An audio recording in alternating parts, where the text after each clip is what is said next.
करनी, नमो नमो अम्बे दुख हरनी। कर में खप्पर खंग विराज, ताको देख काल दरबाज। सोहे अस्त्र और त्रिशूला, जाते उठत शत्रु ही शूला।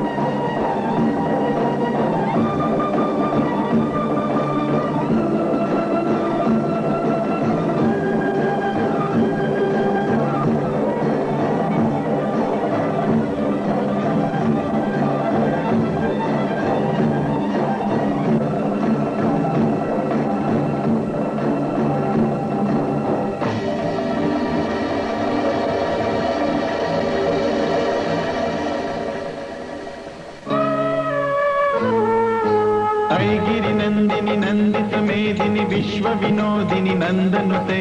गिरिवर विंध्य शिरोधिनी वासिनी विष्णु विलासिनी जिष्णुनुते। गिरिवर विंध्य शिरोधिनी वासिनी विष्णु विलासिनी जिष्णुनुते। भगवती हेशिति कंठ कुटुंबिनी भूरि कुटुंबिनी भूरि कृते। जय जय हे महिषासुर मर्दिनी रम्यकपर्दिनी जय सुते।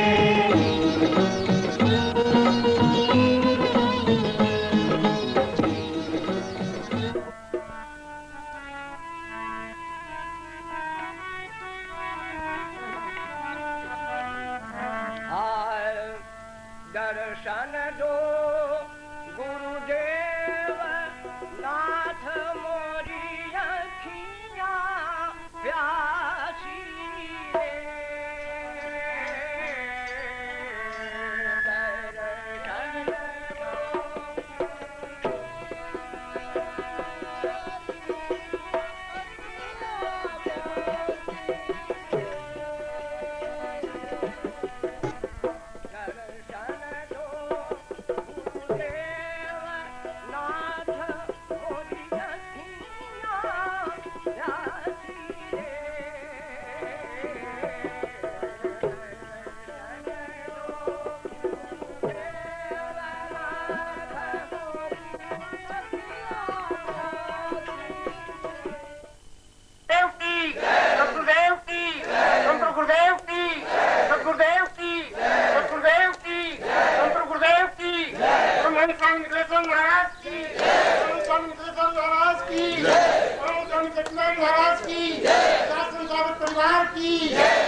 दर्शन के रूप में उपस्थित है, तो मैं उससे प्रार्थना करूंगा कि वह भी परम गुरुदेव के चरणों में ये पुष्पहार के माध्यम से अभिनंदन पुष्प समर्पित करे।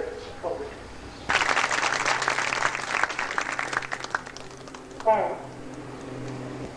के उन सभी शिष्यों की ओर से जो आज यह सौभाग्य नहीं प्राप्त कर सके हैं, जो हमें आपको प्राप्त है प्रभु के चरणों में उपस्थित होकर के उनके साकार दर्शन का, उनकी अमृतवाणी सुनने का, वो भी आज किसी न किसी परिस्थिति बस यहाँ नहीं पहुंच सके होंगे और वो भी अपने घर पर बैठ करके प्रभु के अपने चित्र के आगे वो भी इस नवरात्रि साधना शिविर को पत्रिका के माध्यम से संपादित कर रहे होंगे। उनकी भावनाओं को भी हम ध्यान में रखते हुए, उनकी भावनाओं की भी कद्र करते हुए उन सब की ओर से भी यह पुष्पहार परम गुरुदेव के चरणों में उनकी एक याद स्मृति और उनकी भावना और समर्पण भाव उसके निमित्त प्रभु के चरण में समर्पित कर रहा हूँ। आप सबके लिए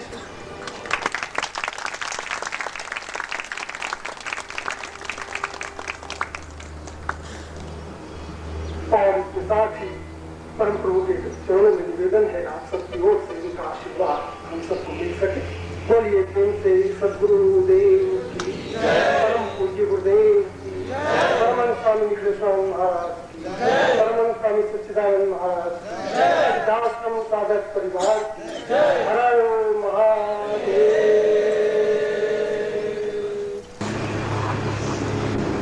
प्रातः प्रणम रूप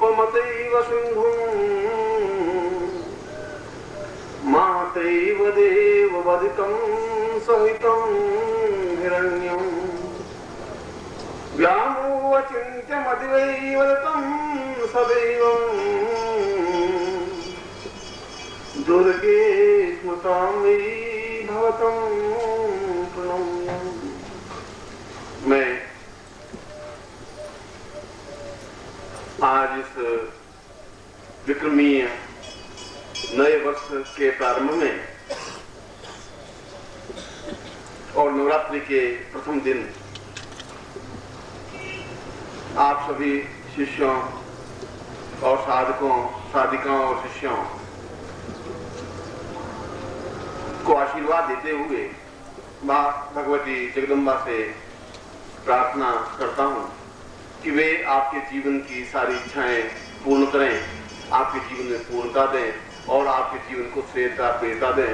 ऐसा ही मैं आपको आशीर्वाद दे रहा हूं।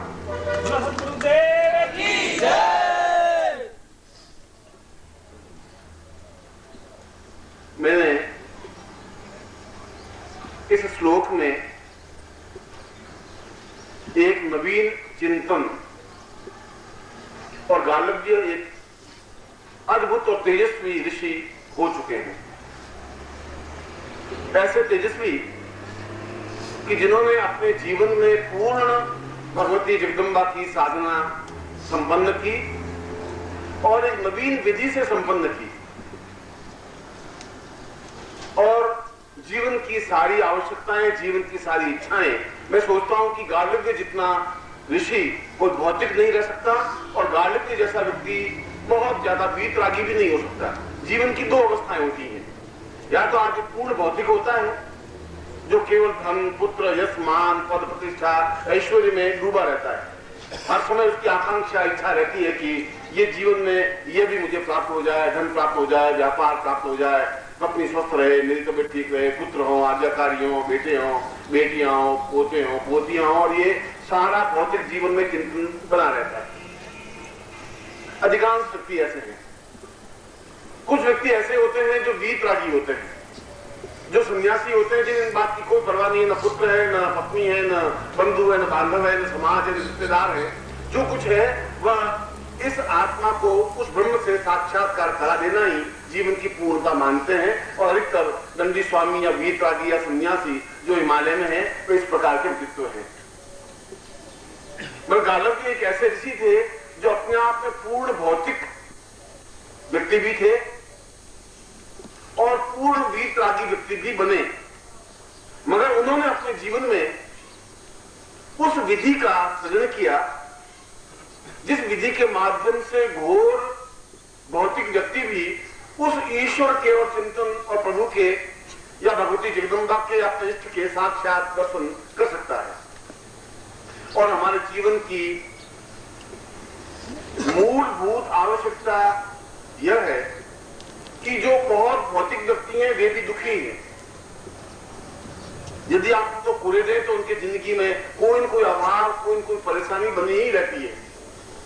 अगर पुत्र है तो आज्ञाकारी नहीं है, या लड़की है तो उसकी शादी नहीं हुई है, या धन नहीं है, या व्यापार की प्रॉब्लम्स आ रही हैं, या गवर्नमेंट की कोई ट्रबल्स हैं, या पत्नी का स्वास्थ्य ठीक नहीं है, या खुद की समस्याएं हैं, और ऐसी प्रत्येक क्षण कोई न कोई संताप दुख से पीड़ित है और भौतिक व्यक्ति दुखी रहता ही है। मगर वीतरागी व्यक्ति भी दुखी रहते हैं, वे भी जीवन में ज्यादा सुखी नहीं रहते। उनके जीवन में भी हर क्षण वे वासनाएं और आशंकाएं बनी रहती हैं कि मैं वीतरागी बना, मगर यदि मैं भौतिक होता तो ऐसा होता, मेरे भी पत्नी होती, मेरे भी पुत्र होता, वह भी पिंडदान करता, मरने के बाद मेरा नाम होता। वे भी जीवन में ऐसी आकांक्षाएं पालते हैं, क्योंकि मैंने जीवन में इन दोनों जीवन को देखा है। पूर्ण भौतिक जीवन को भी देख रहा हूं, देखा है, और पूर्ण वीतरागी जीवन को भी देखा है। पूर्ण सन्यासी दंडी स्वामी जिसको कहते हैं वैसा भी रहा हूं। और हिमालय में 15, 17, 18 साल बिल्कुल जहां ग्रस्त और पत्नी और पुत्र और बंधु बांधव से मोह नहीं हो, उस स्टेज और उस स्थिति को प्राप्त की है। और उस स्थिति को भी प्राप्त की है कि 7-8 साल जब मैं संन्यास जीवन में गया, घर पहुंचा ही नहीं, तो पिता ने यह सोच लिया कि जरूर मृत्यु हो गई होगी, क्योंकि उस समय बसें थी इतनी ट्रेन भी थी नहीं, बद्रीनाथ केदारनाथ जाने के लिए तो 4 महीने 5 महीने लगते थे, जा नहीं सकता था पैदल, न पगडंडियां थी न सड़कें थी, और हिंसक पशु इतने थे कि जीवन में बच करके आना एक अत्यंत कठिन और बुलंद की बात मानी जाती थी। और उन्होंने मेरा श्राद्ध कर दिया कि पुत्र जरूर मर गया होगा और मरने के बाद भी आत्मा तड़प रही होगी तो श्राद्ध कर दे। तो मैंने जीवन के उस स्टेज को भी देखा है, और मैंने देखा कि ये भी दुखी रहते हैं। और उनसे जब मिलता तो वो कहता कि गुरुजी सब ठीक है, मगर ये संसारी लोग बहुत सुखी हैं गुरुजी, इनको तकलीफें नहीं है, यहाँ सारी बहुत प्रॉब्लम है, हरदम सारे काट की मार के बैठे रहो, ऐसे करो, और जब दम मिल भी जाएगा तो क्या हो जाएगा? अब मरने के बाद कौन पुण्यदान करेगा गुरुजी, आप बताइए। और मैं सोचता कि ये भी उतने ही दुखी है। ऐसा नहीं है कि भौतिक जीवन ही दुखी हो, जीवन का समन्वय हो, दोनों जीवन की बैलेंस हो, वह जीवन ज्यादा सुखी है। मगर दोनों जीवन बिल्कुल विपरीत है, जो समन्वय हो नहीं सकता। दक्षिणी ध्रुव और उत्तरी ध्रुव को मिला नहीं सकते, वह बिल्कुल एक दूसरे प्रकार का ध्रुव है, ये बिल्कुल दूसरे प्रकार का ध्रुव है। हिमालय उत्तर में बिल्कुल दूसरे प्रकार की चीज है, समुद्र दक्षिण में बिल्कुल दूसरे प्रकार की चीज है। उस समुद्र को उठा के हिमालय से मिलाना या हिमालय को उठा के समुद्र में डाल देना संभव नहीं है। ठीक इसी प्रकार से पूर्ण भौतिक व्यक्ति को वीतरागी बना देना या वीतरागी जीवन भी व्यतीत करना, इस ग्रस्त में लगते हुए कहें कि तुम संन्यास्त रहो, संभव नहीं है। और एक सन्यासी कहें कि तुम बिल्कुल भौतिक जीवन व्यतीत करो, उनके लिए भी संभव नहीं है। पर गालिब ने ऐसा किया, और ये मुझे पंक्ति गालिब की क्यों याद आई कि भोलानाथ ने भी एक जब भजन गाए तो उन्होंने कहा कि चक्षुरुन्मीलितम येन तस्मै श्री गुरुवे नमः, एक लाइन बोली, और शायद आपने इस लाइन को कम से कम 20 बार तो सुनी ही होगी, क्योंकि जहां पर भी शिविर लगे और जहां पर भोलानाथ जी ने गाया तो इस लाइन को वो जरूर गा ही देते हैं बीच बीच में कभी, मगर शायद भोलानाथ जी किसी आप समझते नहीं है। जब भोलानाथ जी नहीं समझ रहे हैं, जो गाने वाला नहीं समझ रहा है, तो आप भी नहीं समझ रहे हो। उन्होंने कहीं पढ़ा, इसको बोल दिया, और उन्होंने बोला, इसलिए आपने सुन लिया। मगर मूल रूप से अर्थ क्या है? चक्षुरुन्मीलितम येन, चक्षु को, आंखों को मिलाने से ही सब कुछ प्राप्त हो सकता है। ये लाइन क्या अर्थ क्या है, महत्ता क्या है, चिंतन क्या है? और यही चिंतन जो भोलानाथ ने बोला है, वही गालिब ऋषि ने कहा है, जो मैंने इस प्रवचन के प्रारंभ में कहा है कि भौतिक व्यक्ति भी और भौतिक व्यक्ति की जीवन की पूर्णता इस बात में है कि वह अपने जीवन में पूर्ण सुख प्राप्त करे, जो भी उसकी इच्छाएं हो, और जीवन में प्रभु के साथ दर्शन कर सके। अनुभूतियां नहीं, दर्शन कर सके। अनुभूति तो यह है कि मैं आंख बंद करके एहसास कर सकूं, बिंब है। अनुभूति अपने आप में सत्य नहीं है। मैं अगर अनुभूति करता हूं कि मिठाई के थाल सजे हुए हैं, इससे मेरी भोजन की और भूख की तृप्ति नहीं हो सकती। अनुभूति तो कर सकता हूं मैं बैठे बैठे, अनुभूति कर सकता हूं कि बस हिमालय में जा रहे हैं, घूम रहे हैं, वैजाज में घूम रहे हैं, विचरण कर रहे हैं, ये राक्षस आ रही है, खाना रख रही है, अनुभूतियां तो कर दी मैंने बैठे बैठे। अनुभूतियों से जीवन में उसके आनंद की तृप्ति नहीं मिल सकती। अनुभूति तो तब होती है जब हमारा बस नहीं चलता। जब हमारा बस चलता नहीं है तब हम अनुभूतियां करते रहते हैं कि कुछ नहीं, ऐसा तो ऐसा होता तो बिल्कुल ऐसा हो जाता, मगर ऐसा होगा जरूर, भगवान देखता है, ऐसा जरूर जिंदगी में होगा, ऐसा सोचते रहते हैं, मर जाते हैं। उनके जीवन में न धन प्राप्त हो सकता है, और अगर धन भी प्राप्त हो सकता है तो उस धन का आनंद नहीं ले सकते, खा नहीं सकते। तुमने गरीबी का तो दुख देखा है, अमीरी का दुख तुमने देखा नहीं है। अमीर तुमसे बहुत ज्यादा दुखी होते हैं, क्योंकि उस दुख को मैंने भी भोग चुका हूं और भोग रहा। अमीरी भी अपने आप में बहुत दुख है, क्योंकि अमीर व्यक्ति को डायबिटीज अलग हो जाती है, ब्लड प्रेशर अलग हो जाती है, हार्ट अटैक की संभावना अलग हो जाती है। उसके पास पैसा तो होता है, मगर घी नहीं खा सकता है, शक्कर की रोटी नहीं खा सकता है, ज्यादा फूली हुई रोटी नहीं खा सकता है, 6 रोटी ज्यादा नहीं खा सकता है। उनकी बहुत रेस्ट्रिक्शंस है, वो कुछ नहीं खा सकता, भले पालक का सब्जी खा सकता है, मूंग का दाल का पानी पी सकता है, बस, और कुछ खा पी नहीं सकता। और कुछ खाएं तो फिर पत्नी हाथ पकड़ लेती है कि मर जाओगे, डॉक्टर ने कहा तुम्हारा दिमाग खराब है, तुम शक्कर खा रहे हो, घी खा रहे हो, तुम मर जाओगे। अब जब था नहीं तब सोचते थे अमीर हो जाएंगे तो खूब खाएंगे, मौज करेंगे, मस्ती मारेंगे। जब बहुत कुछ हो गया तो डॉक्टर ने कह दिया नहीं, तुम कुछ नहीं खा सकते, चुपड़ करके रोटी भी नहीं। डॉक्टर आए, मुझे हाथ देखा, हार्ट अटैक देखा, उसने कहा कि गुरु जी आपसे प्रार्थना है, कहिए कि आप बात मानेंगे। मैं तो मानेंगे, तुम डॉक्टर हो तो फैमिली डॉक्टर हो, कि आप गुरु जी टुकड़ी रोटी मत खाइए बात से, ये ठीक नहीं है गुरु जी। अभी तक पत्नी टुकड़ी रोटी डाल दी थी, तब वो भी बंद, बिल्कुल रुकी रुक। बताओ अमीर में क्या सकते। मैं सोचता हूँ इसे गरीब जा रहा हूँ, बेचारा 6 रोटी आराम से घूस के खा तो सकता है, कभी महीने में 1 आध बार भी सही, यहाँ तो 6 महीने में 1 बार भी खाते हैं तो भी नहीं खा सकते। इसलिए दुखी तुम ही नहीं हो, दुखी अमीर व्यक्ति भी है। अब इस दुख से जब सन्यासी दुखी, भोगी व्यक्ति दुखी, भौतिक व्यक्ति दुखी, दरिद्री व्यक्ति दुखी और अमीर व्यक्ति दुखी, तो फिर सुख कहां है फिर? और अगर अनुभूतियां में सुख है तो अनुभूतियां तो वो दरिद्री व्यक्ति कर सकता है, क्योंकि जो भूखा होगा उसको पकवानों की अनुभूति रात को सपना आएंगे, और सपना आ नहीं सकते।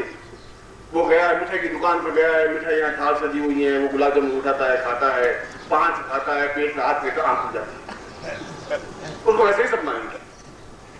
बहुत भोगी व्यक्ति होगा, अय्यासी व्यक्ति होगा तो सोचेगा कि एक परी आई आकाश से आती है, एकदम से हाथ पकड़ती है, बोल क्या इच्छा है, तो यहाँ क्यों बैठा है, चल मेरे साथ, तेरी पत्नी तो बहुत काली करती है, वो आंख खुल जाती है। पत्नी कहते क्यों चिल्ला क्यों रहे हो, क्या हुआ तुम्हें, क्या हुआ? कुछ हुआ कुछ नहीं, तुम बीच में जगा दिया, सब कुछ बहुत शानदार हो रहा था। अनुभूतियां तो हो रही, अनुभूतियां हमेशा रिवर्स होती हैं। जो कुछ तुम्हें प्राप्त नहीं है उनको प्राप्त तुम स्वप्न के माध्यम से करते हो बस। अगर वो अनुभूतियां तुम्हें भगवान की अनुभूति ऐसी अगर होने लगे तो वो तुमको फायदे करेंगे, क्योंकि तुम्हें भगवान मिल नहीं सकते, अनुभूति कर लेते कि कभी कभी भगवान दर्शन देंगे तो एकदम से, कभी अगर ऐसे भगवान शंकर काले सांप दिखाई दिया तो बहुत खुश हो गए। उसके बाद पत्नी को कहा कि तू सुन, आज तो बहुत काला सांप दिखाई दिया मुझे, यानी भगवान शिव बहुत पसंद है और जरूर उतरना आएगा। अब वो सीधा उससे जोड़ देगी, काला सांप तो यूं ही दिखाई दे दिया, रात को कोई बह रहा और सांप दिखाई दे दिया, अब सांप को शंकर से जोड़ दिया, शंकर से धन से जोड़ दिया, तुमने सीधा अपना जोड़ कर अपना स्वार्थ पूरा कर दिया कि अनुभूति होगी सांप की, धन आएगा करना। ऐसे कई लोग आते हैं शिष्य कि गुरु जी गड़ा हुआ धन मिलेगा, तो तुम्हें कैसे मालूम पड़ा कि गुरु जी जरूर मिलेगा? मेरे को मिले तो बहुत अच्छा है, मुझे भी खुशी है कि तेरी समस्या मिटे, परेशानी मिटे, तुम बार बार की बात हुआ क्या? उनका साथ सांप दिखाई दिया, सांप बिल में रहता है जमीन के अंदर, और जहां धन होता है वहां सांप रहता है गुरु जी, तो सांप दिखाई दिया तो धन दिखाई देगा गुरु जी। अब वो अनुभूतियां, इसलिए अनुभूति, अगर लोग कहते हैं कि भगवान की अनुभूति होनी चाहिए, अनुभूति जीवन में पूर्णता नहीं दे सकती। इसलिए मैं कह रहा हूं जीवन में वो गालिब में कह रहा है कि साक्षात दर्शन हो, प्रत्यक्ष दर्शन हो, हम पूर्ण भौतिक जीवन व्यतीत करें और दर्शन हो। ये बड़ी अनोखी आश्चर्यजनक घटना है, ये तो बिल्कुल एक विपरीत बात है।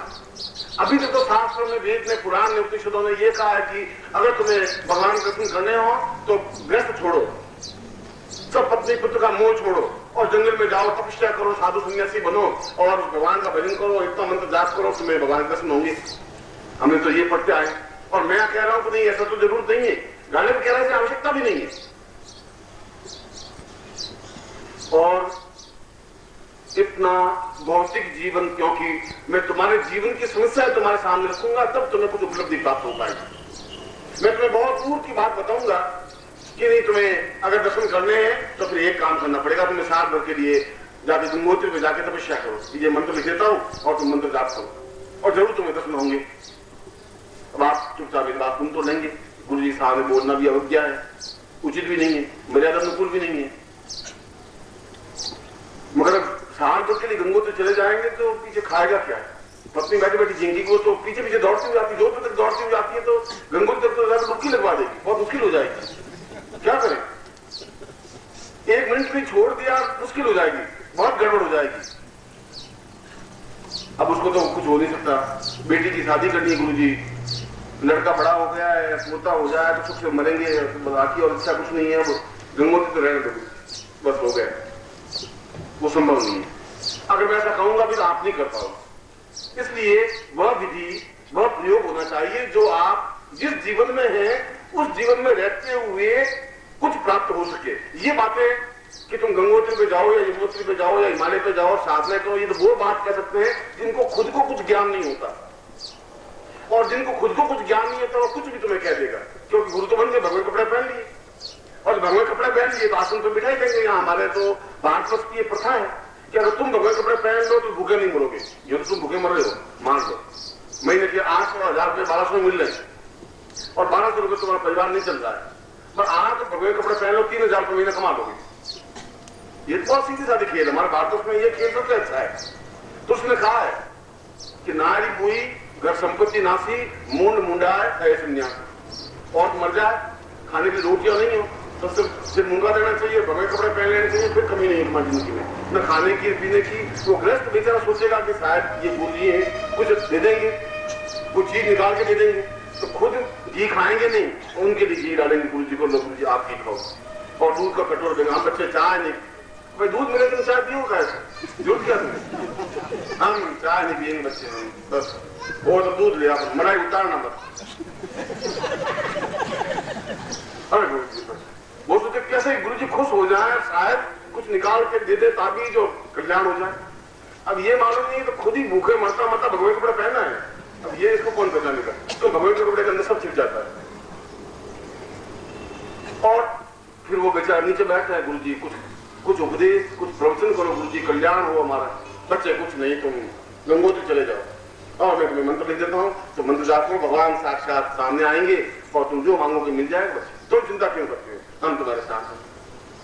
बस वो तो अपने तुम्हें छोड़ करके फिर दूसरी जगह जाके हलवा पूरी खा लेंगे, उनको तो हिमालय में जाना नहीं, और तुम्हें रास्ता बता देंगे। जिनको खुद को ज्ञान नहीं है वो कुछ भी अंट बोल देंगे, जो कि तुम्हारे लिए पॉसिबल नहीं हो पाएगा, तुम्हारे लिए संभव नहीं है। अगर मैं ऐसा कहूं तो तुम्हारे लिए पॉसिबल नहीं हो सकता, संभव नहीं हो सकता कि तुम जाकर के साल भर के लिए सन्यासी बन जाओ या हिमालय में चले जाओ या साधनाएं कर लो। और ऐसा कहकर के मैं उन सन्यासियों या उन योगियों की कोई बुराई अपमान नहीं कर रहा हूं। मैं कह रहा हूं कि मेरे जीवन की आवश्यकता अपने शिष्यों को यह है कि वो भौतिक जीवन में रहते हुए भी क्या भगवान के जगदम्बा के दर्शन कर सकता है। अगर है तो वो विधि होनी चाहिए, ऐसी विधि जो हम कर नहीं सके उससे कोई फायदा नहीं। इसलिए मैंने उस श्लोक का उच्चारण किया है और उस श्लोक में यह कहा कि तुम्हारे जीवन में इस पूर्ण भौतिक जीवन को व्यतीत करते हुए भी यदि तुम उस प्रभु के दर्शन करना चाहो, क्योंकि जीवन की पूर्णता ही मनुष्य पूर्ण ब्रह्म से मिल जाए, मिलते ही सारे जीवन में एक विशेष प्रकार की चमक पैदा हो जाती है। और उस श्लोक में यह बताया है कि तुम अपनी आंखों से उस प्रभु के दर्शन कर ही नहीं सकते, संभव नहीं है। तुम्हारी आंखों में वो ताकत नहीं है, तुम्हारी आंखों में वो क्षमता है ही नहीं। तुम्हारी आंखें 20-25 फीट से ज्यादा कुछ नहीं देख सकती। अगर तुम खाली सड़क है तो मुश्किल से 500 गज तक तो देख सकते हो, 500 गज के बाद में कोई आदमी भी खड़ा है तो तुम पहचान नहीं सकेगी। बस ये तो कह सकते हो कि कोई ये खड़ा तो है आदमी, बस बहुत स्वस्थ तुम्हारी और जवान 22 साल के लड़के की आंख भी 500 गज की दूरी से कुछ नहीं देख सकती। जो 500 गज दूरी से नहीं देख सकती वो भगवान के दर्शन कैसे कर सकती? इसलिए तुम्हारी आंख में वो ताकत नहीं है कि उस भगवान अगर सामने प्रत्यक्ष प्रकट हो भी जाए तो वह तो साफ प्रकार अत्यंत जाज्वल्यमान स्वरूप है उनका, तेजस्वी, हजारों सूर्य एक साथ जैसे उग गए हो वैसा स्वरूप है। फिर उनके दर्शन तो तुम्हारी आंखें नहीं कर सकती। जब ये आंखें दर्शन नहीं कर सकती तो फिर वो प्रयत्न करने से कैसे हो पाएगा? फिर क्या करें? क्योंकि जीवन का उद्देश्य लक्ष्य तो ये है, ये जीवन और ये जो तुम जीवन जी रहे हो, ये जीवन तो प्रत्येक क्षण हर एक मिनट के बाद तुम शमशान की ओर एक इंच बढ़ रहे हो। निश्चित रूप से मरना है, इसमें तुम टाल नहीं सकते, तुम्हारे बस की बात नहीं है मृत्यु को टालना। और आज तुम्हारी कुल आयु मान लो 70 साल की है और इसमें तुम 62 साल के हो गए हो, तो फिर 1 साल बाद 1 मील और चले शमशान की ओर, फिर धीरे धीरे शमशान की हो जाती 70 साल के 60 साल के होते ही शमशान में जाके सो जाओ। क्योंकि तुम्हारा प्रत्येक क्षण मृत्यु की ओर बढ़ रहा है, अमृत्यु की ओर नहीं बढ़ रहा है। और शास्त्र कह रहा है मृत्यु और मां अमृतम गमय, मृत्यु से अमृत्यु की ओर बढ़, शास्त्र हमारा ये कह रहा है। मगर पूछा नहीं वापिस जिसने ये लाइन बोली कि मृत्यु और मां अमृतम गमय, कैसे मृत्यु से अमृत्यु की ओर कैसे बढ़े? तो अमृत्यु से मृत्यु की ओर तो बढ़ सकते हैं। तुम्हारे जीवन में अगर तुम नहीं भी सीखो तभी तुम मृत्यु की ओर बढ़ जाओ, उसके लिए तुम्हें कुछ सीखने की जरूरत नहीं है।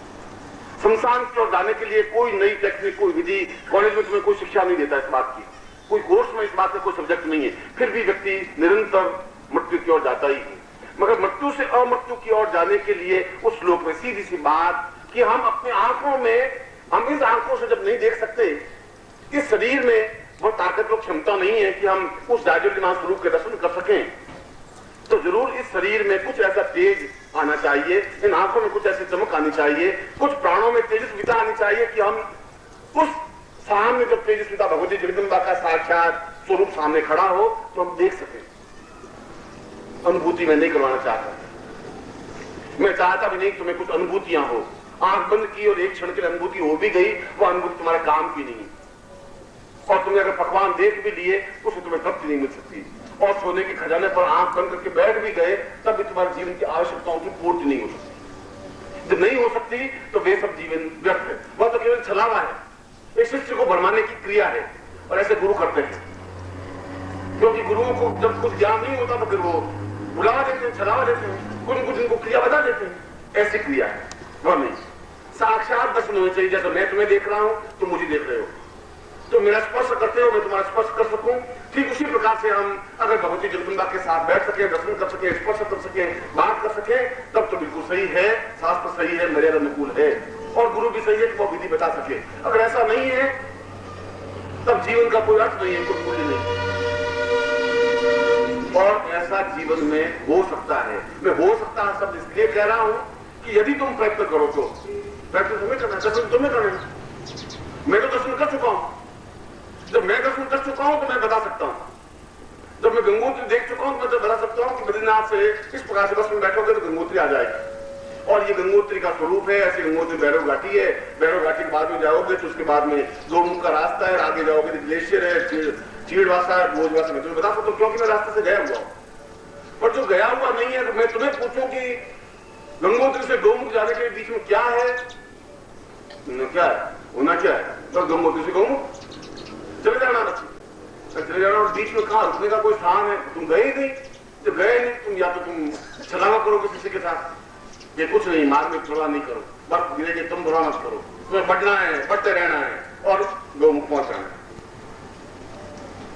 ये छल है, ये गुरु का छल, क्योंकि गुरु ने देखा ही नहीं गोमुख, और देखा होगा तो वो कहेगा कि तुम्हें चिंता करने की जरूरत नहीं है, तुम गंगोत्री के आगे पैदल रास्ता है, पैदल रास्ते आओगे तो पहले चीड़वास आएगा, जब चीड़ों का घना जंगल था इसलिए चीड़वास नाम पड़ा, फिर भोजवासा स्थान आएगा जब भोजपत्र के बहुत पेड़ थे, फिर लाल बाबा का आश्रम है, वहां रात विश्राम कर लेना, वहां रात को तुम्हें भोजन मिलेगा, सोने के लिए कंबल मिलेंगे, और उसके बाद में वहां से केवल 8 किलोमीटर आगे जाओगे तो गोमुख तुम्हें साथ साथ दिखाई दे जाएगा, फिर वापिस लाल बाबा रास्ता बता देगा, क्योंकि वो देख चुका है।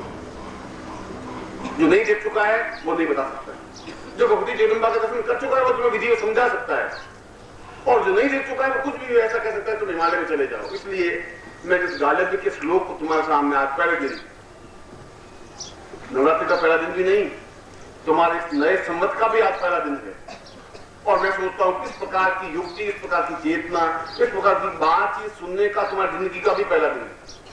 तुम पहली बार अपनी जिंदगी में ये पहली बात सुन रहे हो कि हम पूर्ण भौतिक ग्रस्त रहते हुए भी भगवान के साक्षात दर्शन कर सकते हैं, क्योंकि तुम्हारे जीवन का पहला क्षण है पूरी जिंदगी का। अब तक तुमने जिंदगी बिताई वो अपने ढंग से, अपने ढंग था, अच्छी बुरी, मगर जो कुछ बिताई उसमें कुछ उपलब्ध कुछ नहीं हुआ। दुख और वेदना और परेशानियां और बाधाओं और अड़चनों और बीमारियों के अलावा तुम्हारे पास कोई पूंजी नहीं बची, आनंद नहीं बच पाया, सुख और सौभाग्य नहीं मिल पाया। एक भी व्यक्ति ऐसा नहीं है जो ये कह सके कि कहीं कोई तकलीफ नहीं है, कोई तकलीफ नहीं, ऐसा नहीं है। इसलिए तुम्हारी पूंजी जो कुछ होनी चाहिए थी वो नहीं हो पाई, और इसलिए हुई तुम्हें कोई गुरु मिला ही नहीं। डोंगी मिले, पाखंडी मिले होंगे तो डोंगी मिले होंगे, सही रास्ता नहीं बता सके होंगे।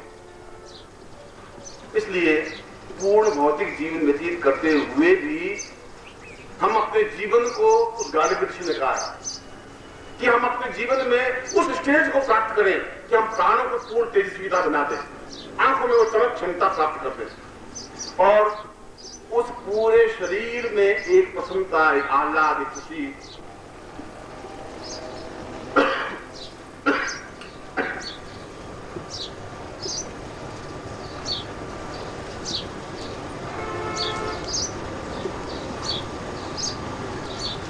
और एक तृप्ति अनुभव कर सके। अगर वो तृप्ति है तो जीवन में खुमारी है, खुमारी तो नहीं आता।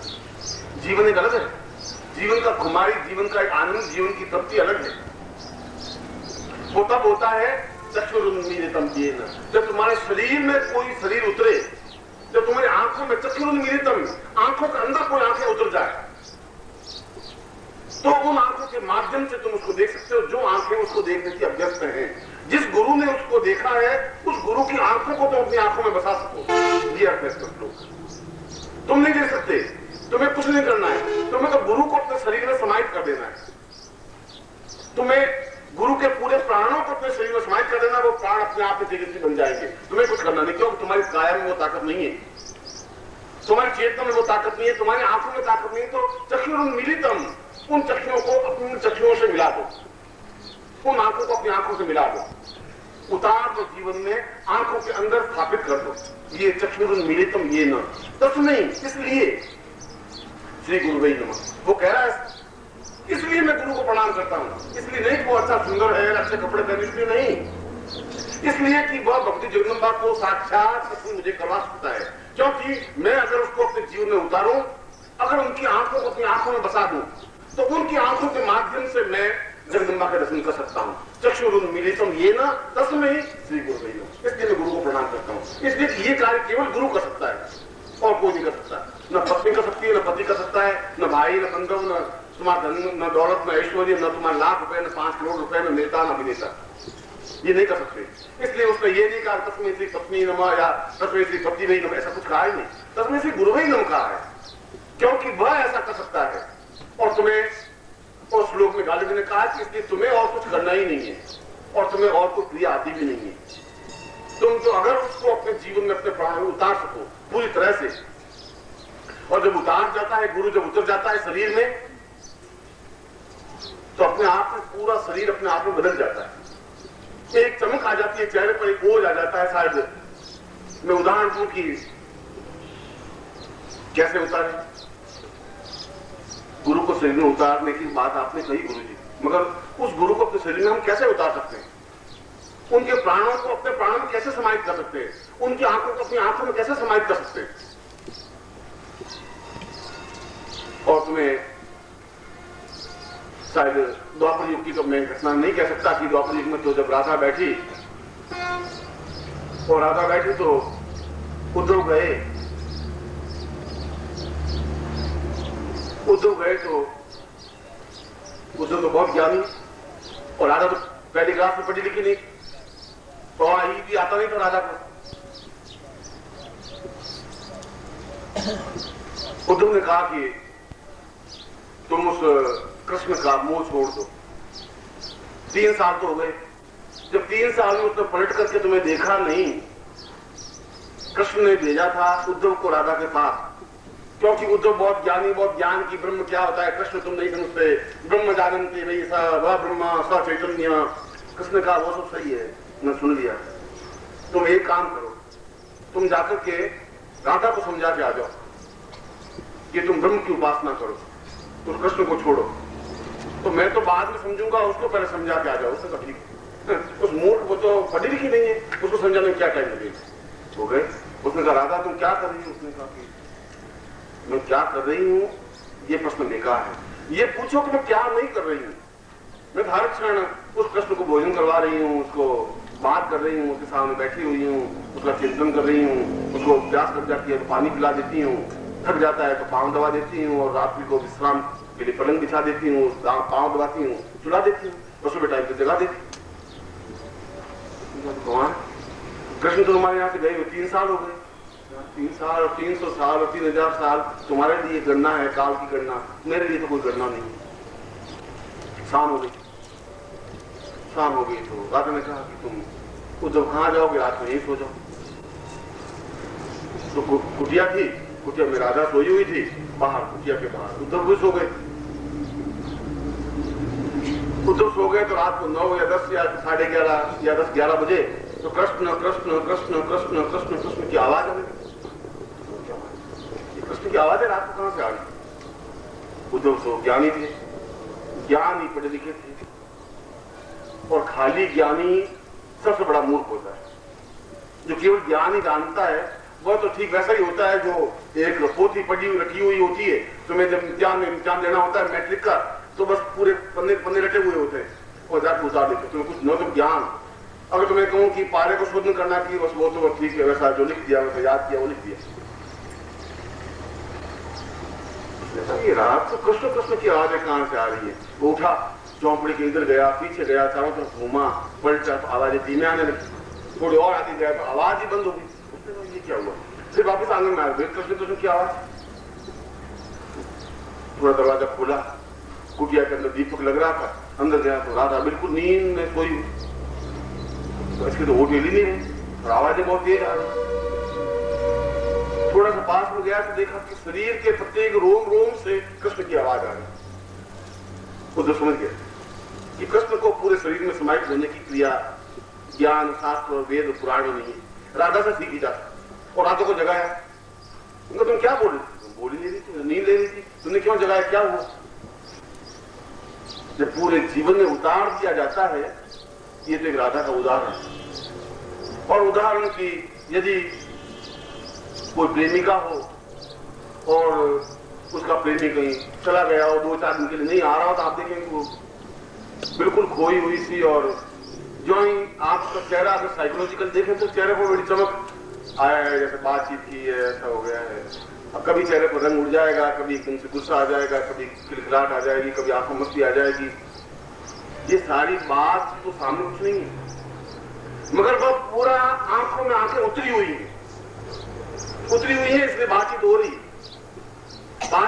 है, पास में कोई नहीं है, मगर चेहरे पर चमक भी आ जाती है। बिल्कुल एक अजीब चमक है।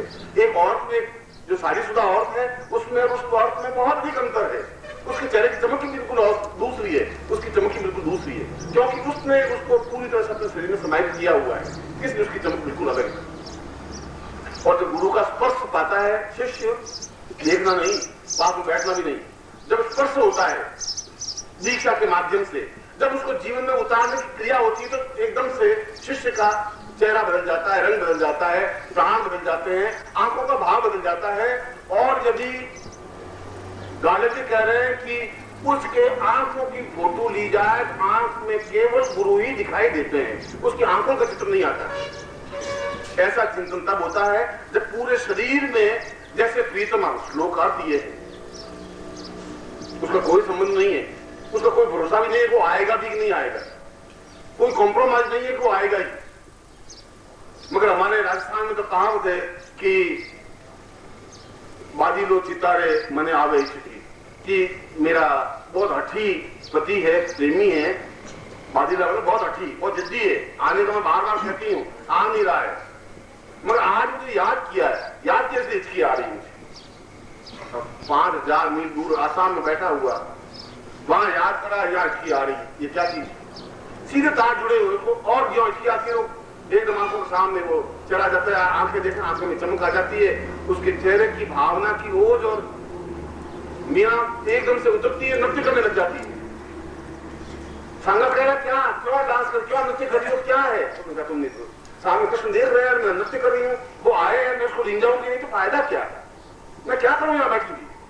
वो देखो, तुम देखो सामने खड़े, और उसका सुधु साला कह तो पागल, दिमाग खराब हो गया, कहाँ है या कृष्ण कहाँ है? तुम नहीं देख पाओगे, तुम्हारी आंखों में वो चीज उतरी नहीं है, मेरी आंखों में उतरी हुई है, मेरी आंखों में उतरी हुई, इसलिए मुझे मालूम है वो सामने खड़ा है, आया बड़ी मुश्किल से थका हुआ है, और मैं नृत्य करके अगर उसको खुश नहीं करूंगी तो अर्थ क्या, मेरी जिंदगी का मकसद क्या है? ये उतरने की क्रिया है। मैंने आपको उदाहरण 2-3 उदाहरण दिए। किसी को जबरदस्ती मेरे जैसे 5 या 80 किलो उठा करके तो शरीर में डाल नहीं सकते थे, ये तो हमारे पॉसिबल नहीं, उठा भी नहीं सकते, उठाएंगे तो बोझिल हो जाओगे, घंटे आधे घंटे के नीचे उतारना पड़ेगा, जी अब नीचे उतरो, हो गया, वो तो पॉसिबल नहीं हो सकता।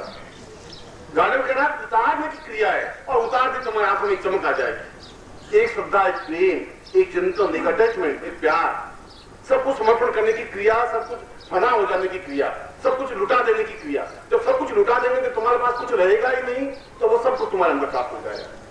जब तुम भरे हुए हो तो उसमें कोई समा भी नहीं सकता, इसलिए उसको जो है अंदर समा जाएगा, तुम्हारे उनको गुरु को देखने की क्रिया ही बदल जाएगी। जब वो नहीं है तो बिल्कुल एक बेचैनी सी होगी, बहुत तड़प होगी, एक तनाव सा होगा, बहुत अदम जुनिलास होगी कि क्या करें। जब मीरा को समझा रहे तो मीरा कहे तुम ये मुझे समझाने की क्रिया, मुझे ज्ञान नहीं चाहिए। जब गोपियों को समझाया उद्धव ने कि तुम अपने हृदय के अंदर से कृष्ण को निकाल दो, तो उसने कहा कि हम तो निकाल दें, मगर सीधी सीधी चीज हो तो निकले, तिरछे वे जो अड़े, वो तिरछे हो गए, अड़ गए। अब तिरछे तो निकल नहीं सकते, फंस गए बिल्कुल। अब इस जिंदगी में वे कृष्ण नहीं निकल सकते उद्धव। सीधी कोई चीज तो फिर भी निकल सकती है, वो तिरछे होकर अड़ गए। हाँ, हमारे बस की बात नहीं है। तुम ज्ञानी लोग, तुम किसी को निकाल भी सकते हो, बसा भी सकते हो, 1000 बार बसा सकते हो। तुम तो वैश्या हो उद्धव, तुम मनुष्य नहीं हो। उद्धव का सारा ज्ञान नहीं थी उद्धव के। वे गोपियां शायद ज्यादा ज्ञानवान थी, वो पढ़ी लिखी नहीं थी, उनको कोई गायत्री मंत्र भी नहीं आता था। उस राजा ने कोई शास्त्र वेद पुराण पढ़े नहीं थे, मगर उसने जो क्रिया की आज 5000 साल बाद भी तुम्हें मुझको याद है, क्योंकि उन्होंने उस रास्ते को अपनाया जो गालिब ने कहा कि तुम अपने जीवन में उन आंखों को, उन प्राणों को, उन चेतना को, उन स्वप्नों को, उन दिव्यों को अपने अंदर उतार दो। उसके माध्यम से तुम सब कुछ प्राप्त कर सकोगे। अगर बहुत सर्दी है तो गर्म स्वेटर पहन लो, पूरे शरीर पर ढक दो, जिससे कि उस सर्दी की अताप कर सको। और ये तुम्हारी आंखें नहीं देख सकती, तुम्हारी आंखों में ताकत नहीं है, उन आंखों को अपनी आंखों में बसा लो। अगर तुम्हारे प्राण उन जगदम्बा भगवान के साक्षात विग्रह के दर्शन नहीं कर सकते तो अपने गुरु के प्राणों को अपने अंदर बसा लो, क्योंकि वह उन प्राणों को झेल चुका है, वो अपने प्राणों से उसको देख चुका है, वो अपने नेत्रों से उस दार्जिलिंग स्वरूप को भी आत्मसात कर चुका है और हमें करना है। हमारी आंखों में ताकत है, उनकी आंखों के माध्यम से हम कर सकते हैं। और इसीलिए जीवन का, चाहे सन्यासी हो, चाहे ज्ञानी हो, चाहे योगी हो, चाहे भौतिक जीव हो, ये सीधा सरल रास्ता है, जो कि ज्ञान का रास्ता है। यह कोई कठिन क्रिया नहीं है और यह कोई पेचीदगी भी नहीं है। यह सीधा लेन और देन का हिसाब है। मैं जीवन में अपने शिष्यों को अपने जीवन में उतार सकूं और सब कुछ दे सकूं। गुरु का एक कर्तव्य धर्म है, क्योंकि मेरी कर्तव्य है कि मैं तुम्हें उस जगह पहुंचा सकूं जो ज्ञान के माध्यम से तुम जहां पहुंचना चाहते हो। और वहां पहुंचने के लिए तब हो सकेगा जब तुम्हारी सारी इच्छाएं पूर्ण होंगी। अपूर्ण इच्छा वाला भगवान दर्शन नहीं कर सकता, उसके मोक्ष भी नहीं हो सकता। मोक्ष तभी हो सकता है जब पूर्ण इच्छाएं पूर्ण होती हैं। और यदि आपने देखा होगा तो उत्तर भारत में जितने भी मंदिर के पुजारी हैं उनके बारे में लिखा हुआ है कि पूर्ण ब्रह्मचारी हो वो मंदिर की पूजा करे। और दक्षिण भारत में नियम है कि शादीशुदा हो और पुत्र हो गया हो तो पुजारी बन सकता है। वो कह रहे हैं कि ऐसा व्यक्ति लंपट नहीं हो सकता, व्यभिचारी नहीं हो सकता, क्योंकि वो देख चुका है, भोग चुका है। और वो जो सन्यासी ब्रह्मचारी होगा उसने अभी स्त्री का भोग किया नहीं, स्त्री को देखा नहीं, तो वो कोई भी स्त्री आएगा दर्शन करने के लिए तो उसकी आंखें वास्ता तो बन सकती हैं। इसलिए उस जीवन के उस क्रियात्मक पक्ष में जब तुम प्रभु के दर्शन तब हो सकेंगे जब तुम्हारी सारी इच्छाएं पूर्ण हो सकेंगी।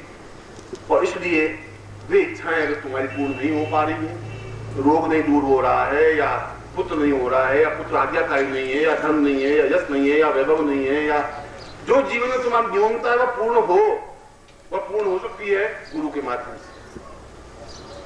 जो गुरु अपने जीवन में उन सारे क्षेत्रों को पूर्णता का देख चुका है। हाँ, अगर गुरु में खुद ही मरा हुआ टिंगल हो, बिल्कुल धक्का दे नीचे गिरे तो खुद ही नीचे मर रहा हो तो दूसरे को क्या स्वस्थ कर सकेगा?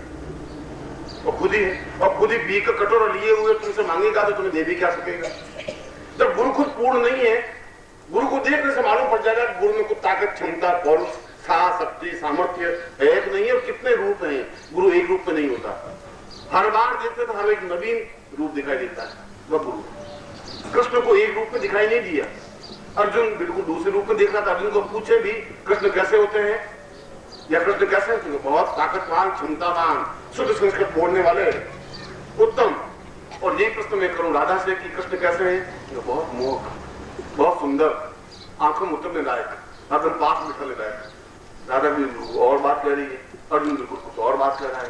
और भीष्म को पूछे कि कृष्ण कैसे हैं? बहुत ज्ञानी, योगी, विद्वान, प्रणाम करने लायक। और दुर्योधन को पूछे कृष्ण कैसे हैं? बहुत बदमाश, बहुत दुष्ट। कृष्ण एक है, 4 रूप में तुम्हें बता दिए, 400 रूप हैं, और गुरु के भी कई रूप, अलग अलग रूपों में। पत्नी को पूछेंगे वो पूर्ण पति है, कहीं कोई कमी नहीं है। और पुत्र को पूछे तो कहेंगे पूर्ण पिता है, और शिष्य को पूछे तो पूर्ण गुरु है। और जिसको पूछे अलग अलग रूप में अलग अलग व्यक्ति दिखाई दे रहे हैं, गुरु एक ही है। तुम किस रूप में उसको दिखाई देखना चाहते हो? जिस रूप में देखना चाहते हो उस रूप में पूर्ण ही है, कमी नहीं है।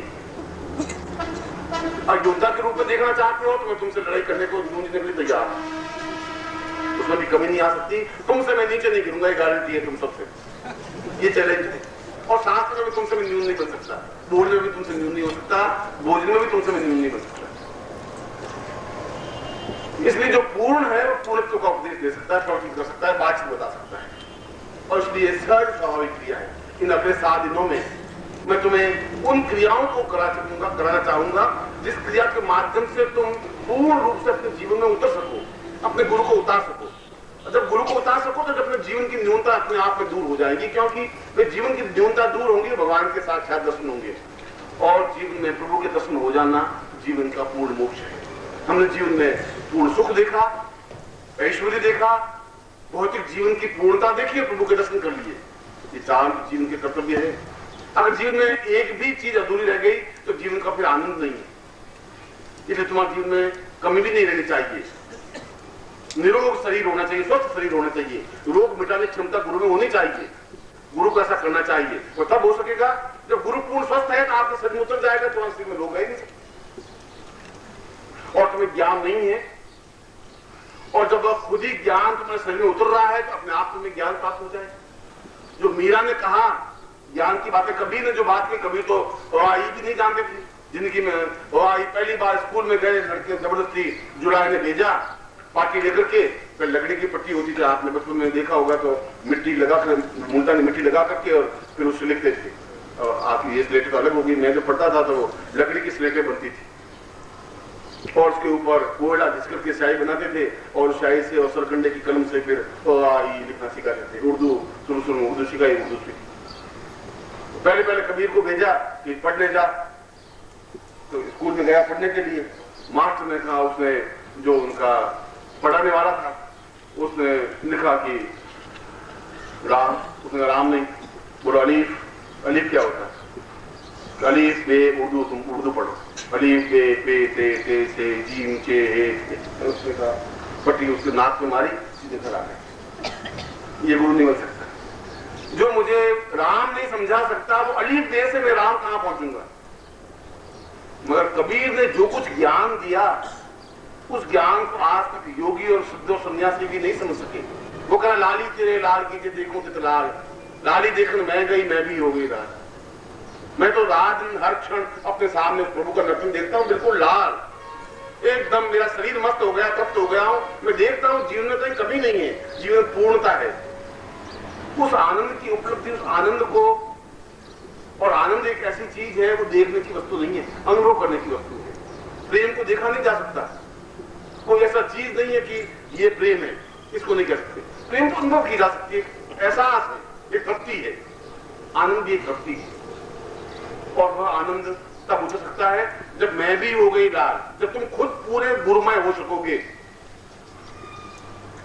और गुरुमय कैसे हो सकते हैं, कैसी क्रिया है? हम पूर्ण गुरुमय हो सके, गुरु को अपने अंदर कैसे समाहित कर सकेंगे, मैं आज शाम के प्रवचन में आपको उस क्रिया को भी स्पष्ट करूंगा।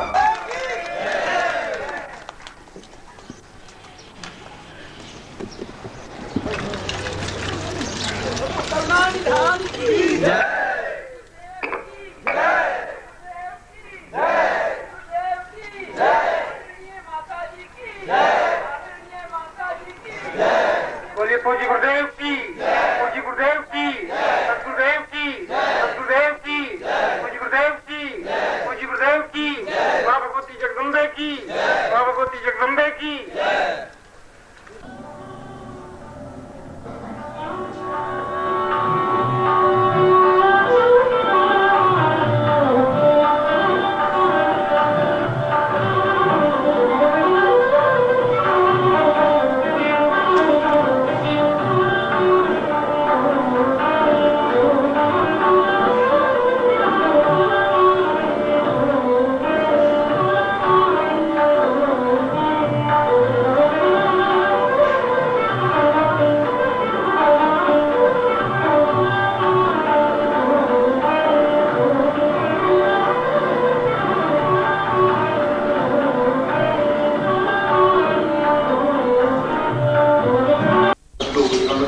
लंबोदर संतोषना सुंदर दोनों के दुना शोभा संतोषना द्वार सीता नामानि अभिष्णुवन्ति विद्यारम्भे वाहे च प्रवेशेन्द्रियथा संग्रामे सन्देहि द्वाविदशस्य विजायते शुक्लां वरदं देवं श्रीवरदं तुल्यं प्रसन्नवदनं ध्यायेत् सर्वविघ्नों शान्तये लाभस्तेषां जयस्तेषां गुणस्तेषां पराजय येषामिन्द्रियस्यामो यस्तो विनात्मः अभिष्टार्थं पूजितो यं सुरासुरी सर्वविघ्नहरस्मै गणाधिपते नमः श्रीमन्नारायणाधिपते प्राणपुरुषमानवता पुरुषांत्यं सम्प्रदे मायाति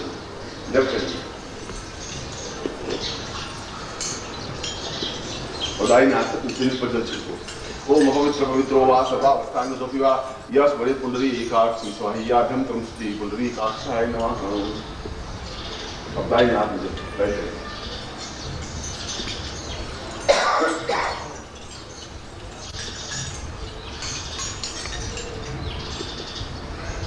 ओम विष्णु विष्णु विष्णु भागवत प्रखंडे जम्बुदीपे सालिमा साथे बोधावतारे श्री श्री कोशमत ज्ञान चैत्रमास गुरुवासे अप्राप्त लक्ष्मी प्राप्तम प्राप्त लक्ष्मी त्रिकाल संहारम सकल मन कामना प्रथम लोके वासे भायारादि द्वारे सर्वत्र यश विजय लाभादि प्राप्तम सभार्यस्य सपुत्रस्य सबान्धवस्य अखिल कुटुंब सहितस्य सबसो समस्त भय व्याधि जरा पीड़ा मृत्यु परिहार द्वारा आयु आरोग्य धाम गोत्रोत्पन्नो हम शांति गोत्रोत्पन्न दिग्देश चंद्र शर्मा अपना नाम बोलिए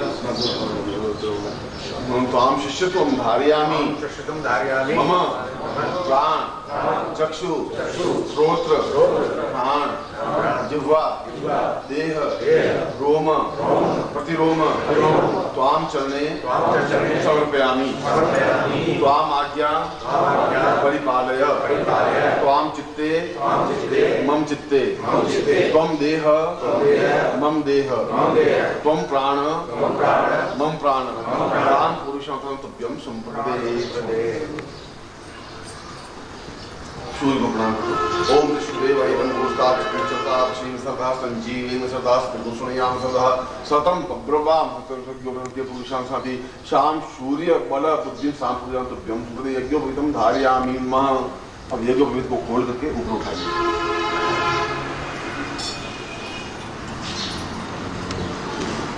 सीधा लीजिए गांड से थोड़ा बहुत खुल जाए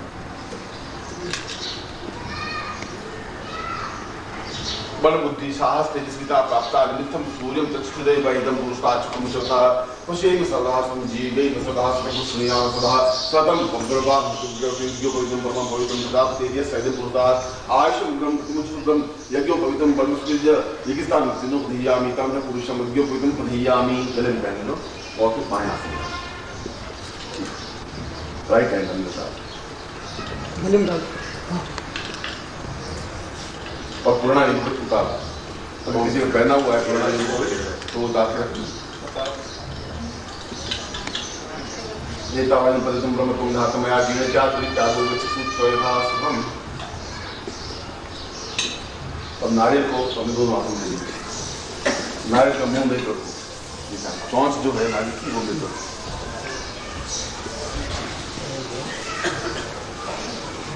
ओम संपूजन माला दी ब्राह्मणा सीधे बैठे ओम संपूजन माला दी ब्राह्मणा सुवाचि जगन्नाथ संग्राम दूसरे पुण्यावादिन राम लोकान पुर्यात क्षत्रिय वैश्यो दिखा जादू मंडल कमला मंडल श्याम धार पणना स्वर्ण पुरुष संधारवा दीर्घा नागा विद्युनाम पन मंगली चा पुष्पाणि पात्रम तोषी न सोचनाम पांतु आयुष्मस्तु तामुकानि पांतु वैश्वमस्तु दक्षिणाम पांतु आरोग्यमस्तु दीर्घ आयु श्रेय शांति पुष्टि तुष्टि चास्तु शीर्षो ज्ञान योगित्वम बहुपुत्रम बहुधनम चारसम चारवी चारवी तो स्वास्थ्य सर्वा वेद क्रिया कर्म मार्ग सुबह सुबह प्रबंधित संतान मादिक स्वास्थ्य समाजवासी मुरादि उदी गात्यादिताम भगवती माहे शुद्धिकृताम भगवती रिद्धिकृताम भगवती सिद्धिकृताम भगवती तुष्टिकृताम भगवती तुष्टिकृताम भगवंत स्वा कुलदेवता प्रीतम स्वा ग्राम देवता प्रीतम स्वा इष्ट देवता प्रीतम हताश्च ब्रह्मदिश हताश्च प्रपंचना हताश्च विघ्नकर्तार शत्रु पराभवम यातु सामिन्तु घोराणि सामिन्तु पापानि सामिन्तु तेरा सवानि वर्ताम शिवा सन्तु शिवात्मा सन्तु शिवाग्ने सन्तु शिवा आहुते सन्तु अहोरात्रि शिवेशाताम सन्ना कनिकर देव इमामाति पुरुषं स्मृति श्रीस्थिते लक्ष्मीं पुरुषं लक्ष्मीतां पुरुषां धास्मानं श्रीस्थिते लक्ष्मी स्मृतियां बहुरात्रे पार्श्वे नक्षत्राणि रूपमूल्यातम् इष्टं निखानां निखान सर्वलोकनिखान मां पुरुषं धास्मानं स दीर्घायुत्वान् सां पुरुषं धास्मानं स चैतन्यं साधुवा अथास्मानं स प्रीते स पुरुषां धास्मानं महा पूर्ण सुख सौभाग्य विना पुरुषां प्राप्तान्वितम् नित्य स्वानंदान के नाथ सीमाली तो आप ग्रहे मम शिष्यता पुरुषा मम गुरु प्राण चेता जागता निमित्तम शिष्यता सर्व सिद्धि पदाई सिद्धा प्राप्त निमित्तम सदव्यम संपर्पदे। नीचे आज गुरु ब्रह्मा गुरु विष्णु गुरुदेवो महेश्वरा गुरु साक्षात् परब्रह्म तस्मै श्री गुरुचरण कमले नमः। ध्यान मूलम गुरु मूर्ति पूजा मूलम गुरु पदम मंत्र मूलम गुरु वाक्य मोक्ष मूलम गुरु कृपा मूकं करोति वाचालं पंगुलं यदेकं यत्कृपातं वन्दे परमानंदमासं कुशलेभ्यो संस्यामि पादं गुरुमंत्रं दद्यात्। दाहिना हाथ सिर के ऊपर रखो, राइट हैंड, बायां हाथ वक्षस्थल पर। बोलो ओम परम तत्वाय नारायणाय गुरुभ्यो नमः। ओम परम तत्वाय नारायणाय गुरुभ्यो नमः। ओम परम तत्वाय नारायणाय गुरुभ्यो नमः। तत्वादो चेतन ओम ह्रीं मम प्राण देह रोम प्रतिरोम चैतन्य जागृय ह्रीं ओम नमः। ओम भूर्भुवः स्वः तत्सवितुर्वरेण्यं भर्गो देवस्य धीमहि धियो यो नः प्रचोदयात्। पुरुषमदास्मान मम समस्त श्रेणा सुख सौभाग्यनाम पुरुषम आशीर्वाद पठेतः। दोनों हाथों को उठा लीजिए। आशीर्वाद श्री सते लक्ष्मी सपत्न्या बहुरात्रे पार्श्वे अक्षराणि रूपमूरातम इष्टं निखाणां मिखाणं सर्वलोकं मिखाण मंत्रार्था सुखा संतो पूर्णां संतो नोथा सतनां नासोस्तु मित्राणां निरस्व ऋग्वेदो यजुर्वेद सामवेद ब्रह्मवाक्स्थान चमनन्तीं तस्मान् अष्टां प्रस्तेतुन्त्यं गणन्ति येदरा चत्वारो वर्ते लक्ष्मी आयु बुद्धि यशो बलं श्रीर्वक्षमाण समारोग्यं मादत्मान्मयिते धान्यं धनं पशुपुत्रलाभं तत्संवत्सरं दीर्घमायु मम शिष्यत्वं सुख सौभाग्यं नाम साम पूर्व सिद्धि प्राप्त निमित्तं सर्व सुख ऐश्वर्य विवरे त्वां तुभ्यं संवर्धे। एक एक आकर के चरण स्पर्श करो।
भगवान की आने की गति देखी होगी, उसका वर्णन कर रहा हूँ।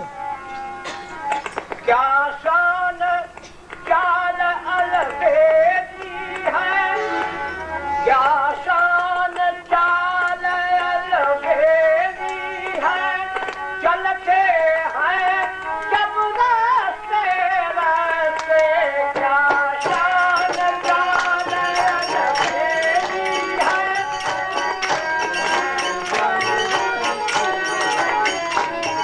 क्या शान चाल अलबेली है, चलते हैं जब रास्ते रास्ते, रतन पर माधुरी बरसत है, रतन पर माधुरी बरसत है।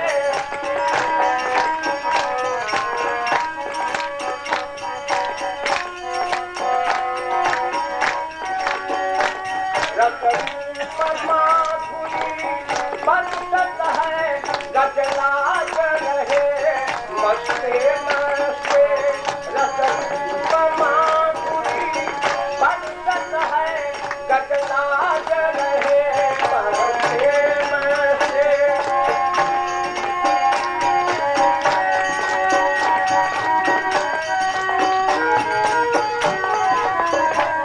किन देखा किनके चित्तर तन, अनमोल बिके सस्ते सस्ते, किन देखा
परमतत्वाय नारायणाय गुरुभ्यो नमः। ओम परमतत्वाय नारायणाय गुरुभ्यो नमः।